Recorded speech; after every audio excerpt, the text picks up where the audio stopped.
Hello everyone, and welcome to our latest session of the TechTalks series.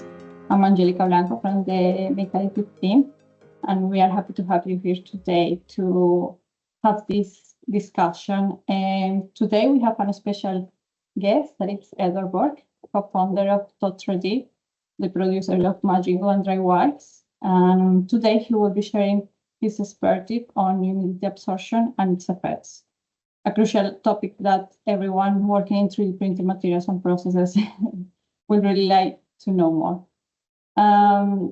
So before we begin, let's just remind a few guidelines for today's webinar.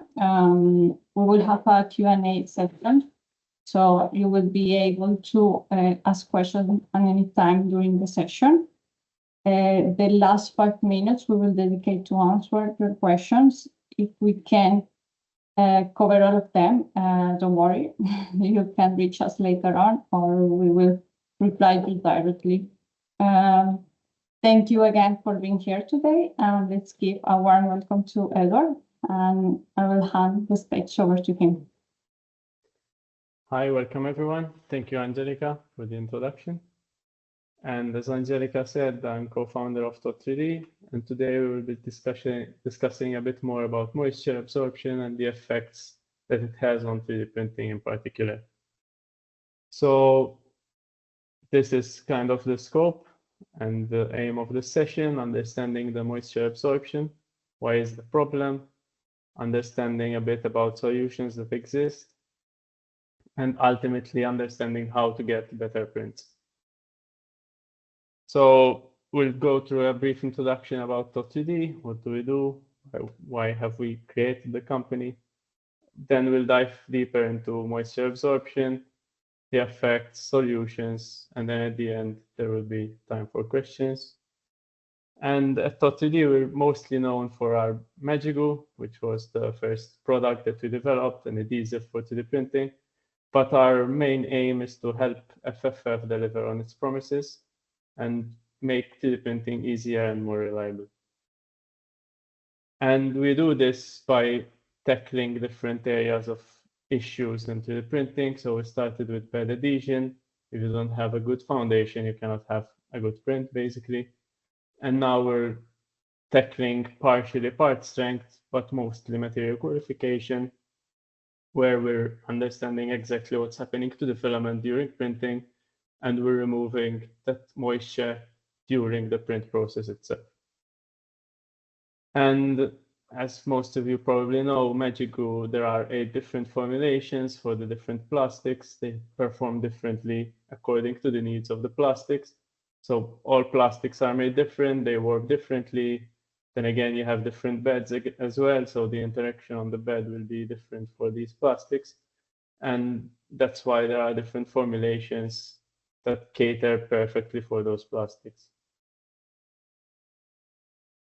And now we have the new product, which was launched last year, which is a paradigm shift in material drying, where we're not just drying the material, but understanding how it's being dried. And this is done in real time, so you can start printing with dry material as you start. And basically, we're set up with different manufacturers of 3D printers and different manufacturers of filaments. We work really closely with all of them. And we have over 200 resellers across 30 countries all over the world.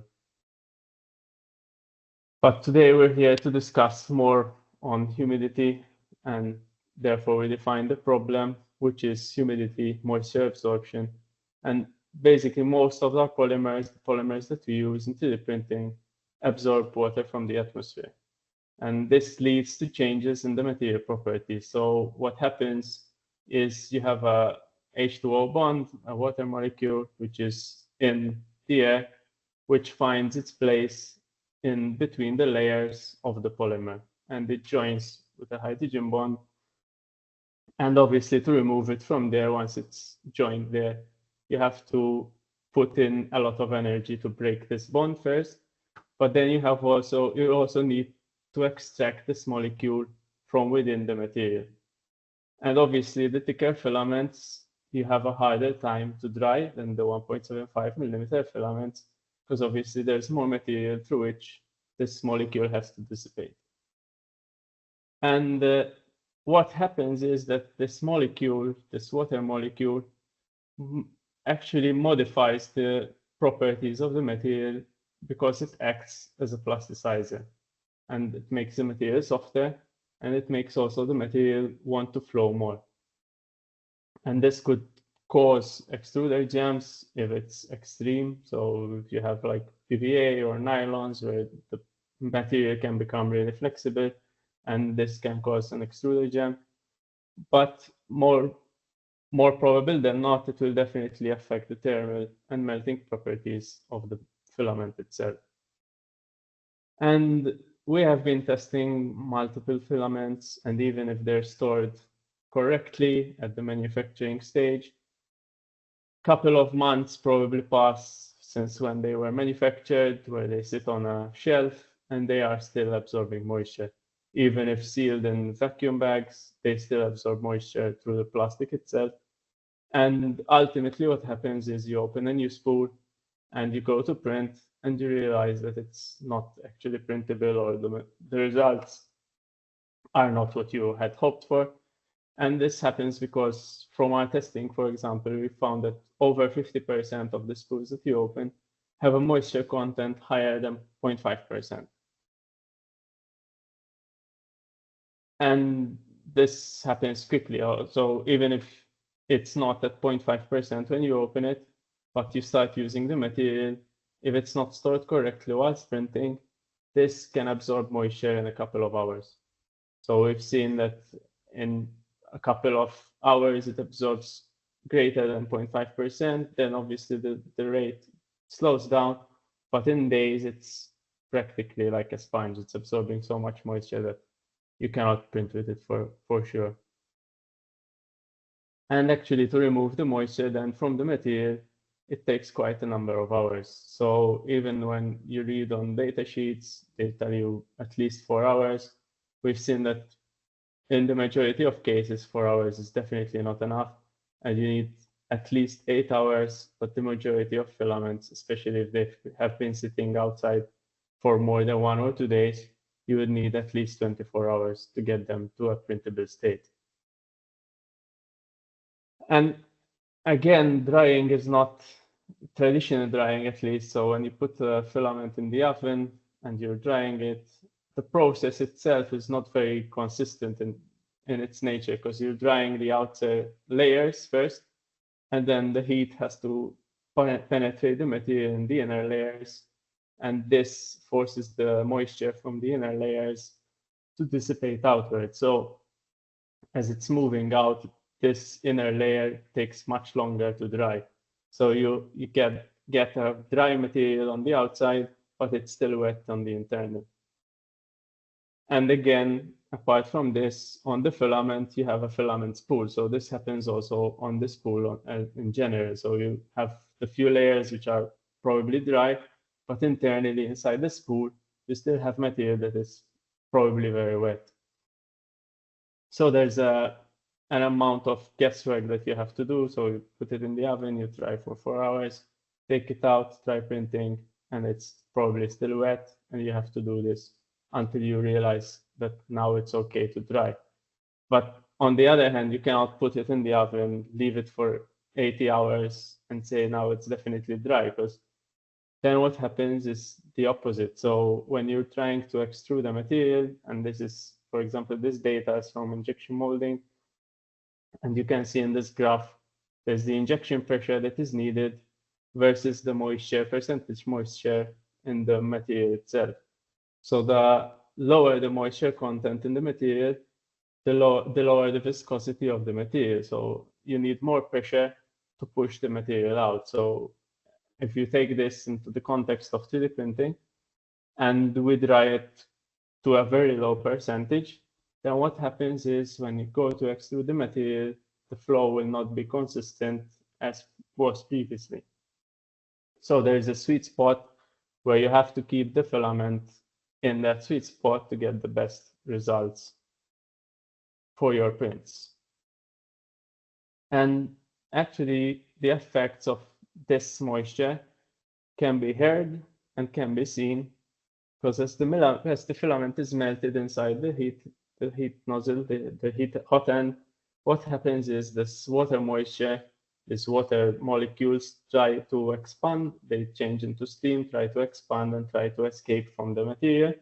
But obviously they have nowhere where to go apart from the nozzle orifice. So they're trying to push themselves out, but there's filament there already, and this leads to very inconsistent extrusions as they're trying to push their way out and building a lot of pressure, which usually shouldn't be there.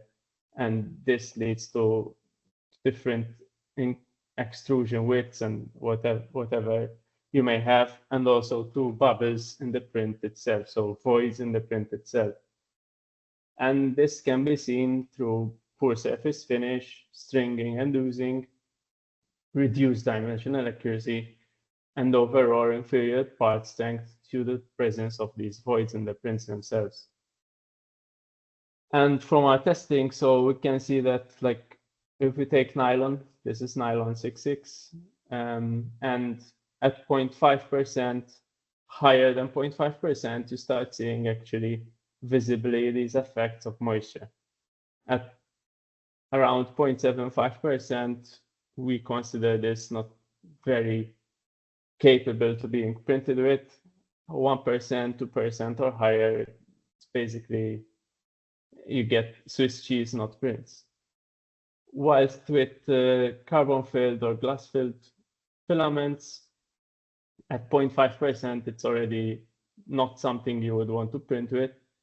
And the difference here is that since you have more material, so you have the carbon fibers or the glass fibers, these don't actually absorb that much moisture. And therefore, at a lower moisture, at a lower percentage of moisture, obviously, since there's less nylon or base material, it actually translates to a higher percentage. So the 0.5 in the CF filament is actually a higher percent than the 0.5 in the neat filament. And obviously these are very visible at this point, but they're not just at the surface. So in this study, they did some STM photos of the filament itself, of the prints. And as you can see, whilst during a control print, the voids were quite controlled. If you actually see the voids when there was 0.8% of moisture in an Altem filament, you can see that there's no structure whatsoever in your print. So this is the different layers, and you can see the black voids between the layer lines. But as when there was moisture, this was completely lost. Because as we were saying, you lose the control on the extrusion of the material. And this is not just visible, but it's also mechanical, so it can be felt.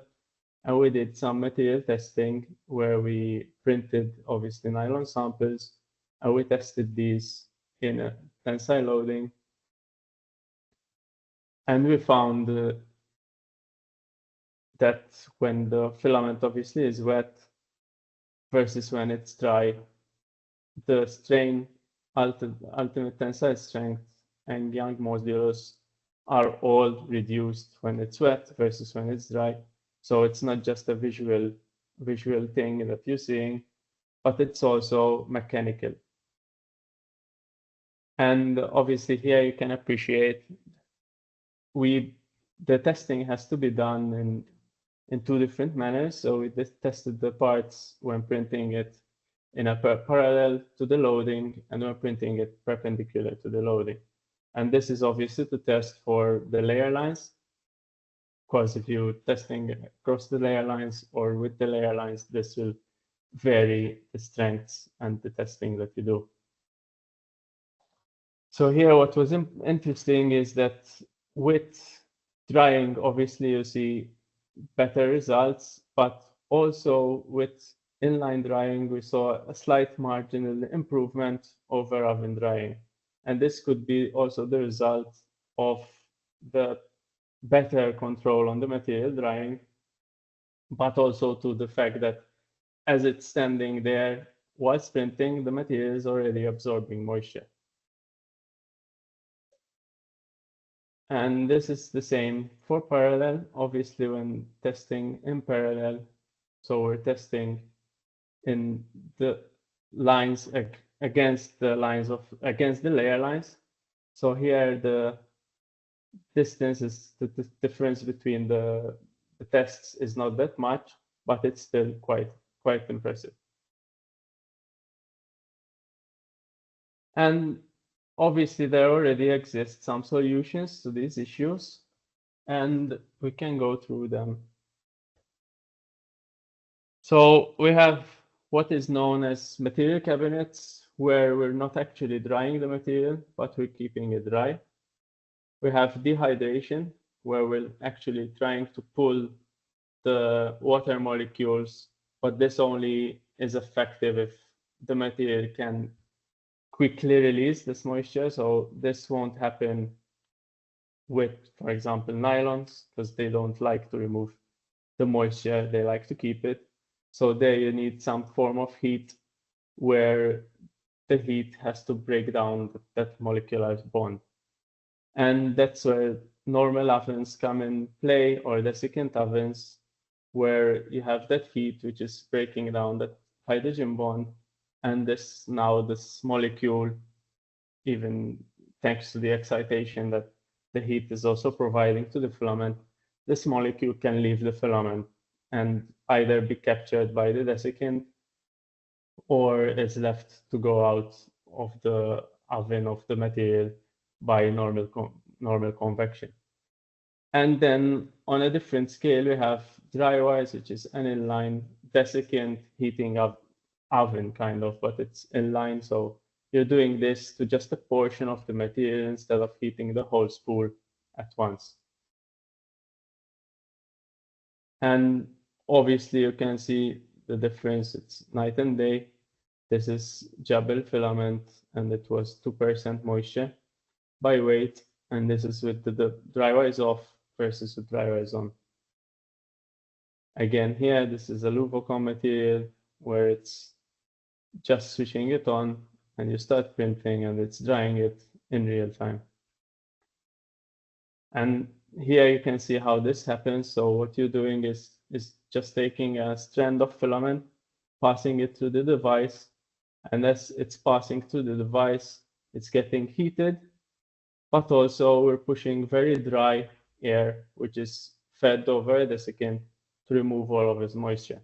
So here we have the perfect conditions for a filament to want to release its moisture, because there's very dry air that wants this moisture, and there's heat which is breaking the molecular bond inside the filament from this water molecule. So the water molecule now is free to move, and there's actually a pull from this air, dried air, which wants this water molecule really badly. And so the filament actually wants to get rid of it. It has the perfect conditions.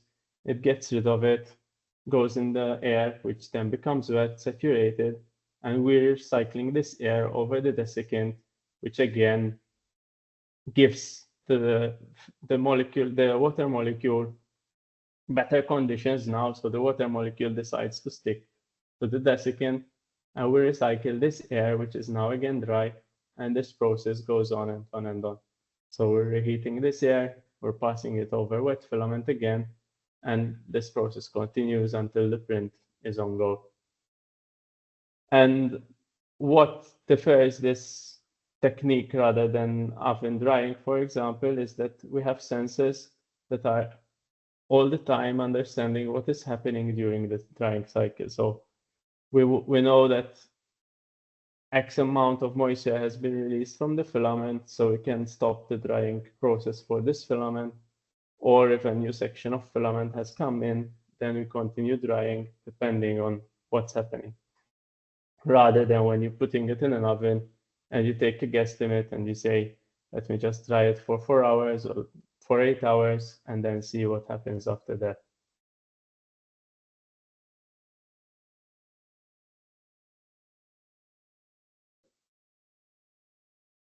Okay, so I think we are ready for questions.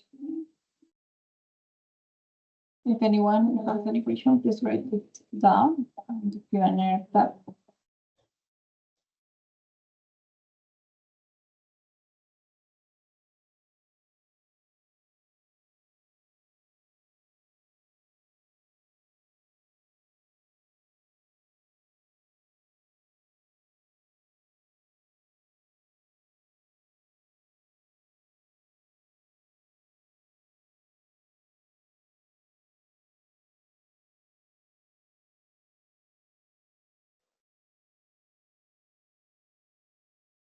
Okay, let's wait just a couple of minutes to see if anyone wants to make question for you. Meanwhile, someone asked us to send the PDF presentation, so we'll do it after the webinar. It's not a problem.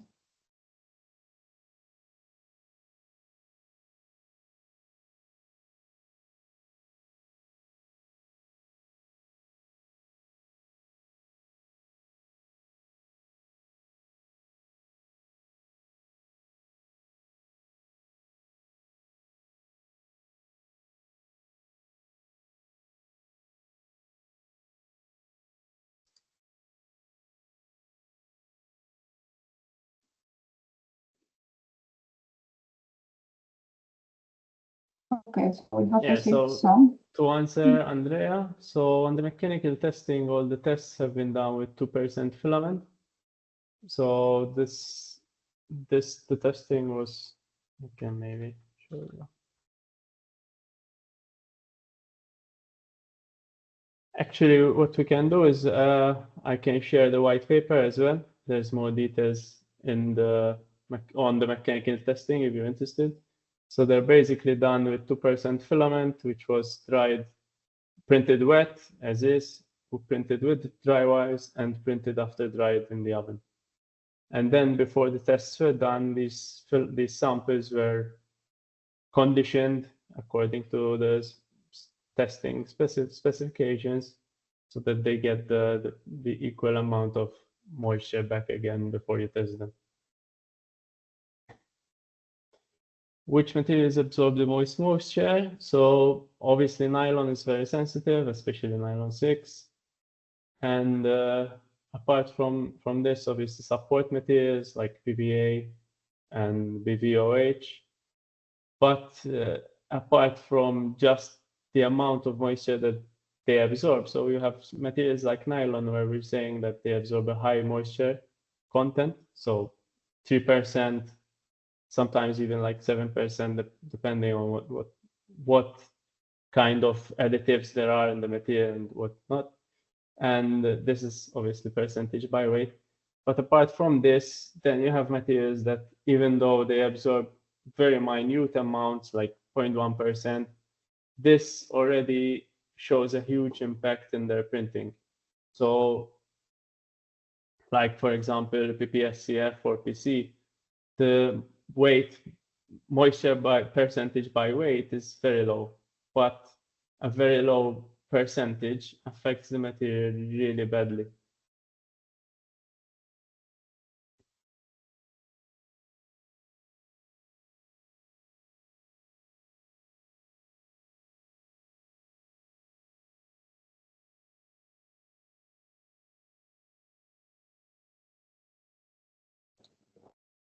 I don't know if we have any more.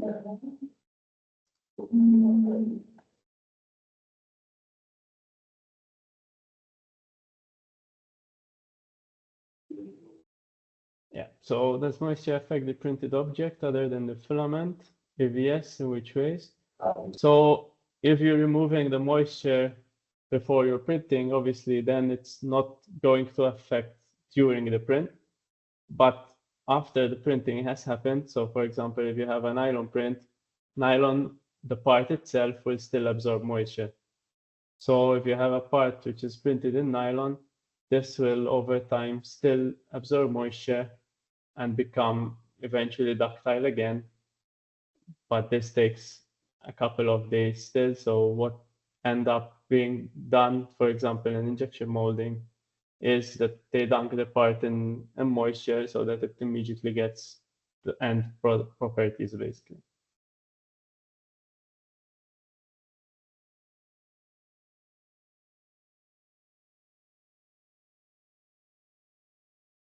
So Okay, so I think that's all.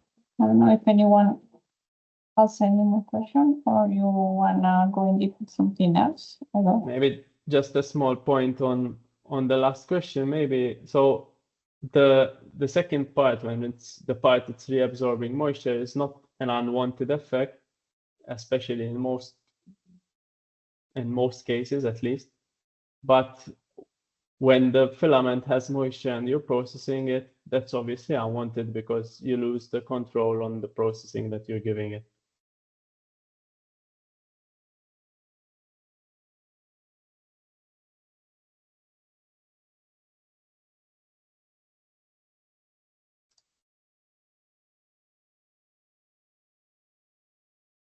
I think we got No, one last one. yeah. So for Drywise testing, what we did is we passed the filament wet, obviously, through the Drywise and immediately to the printer, basically.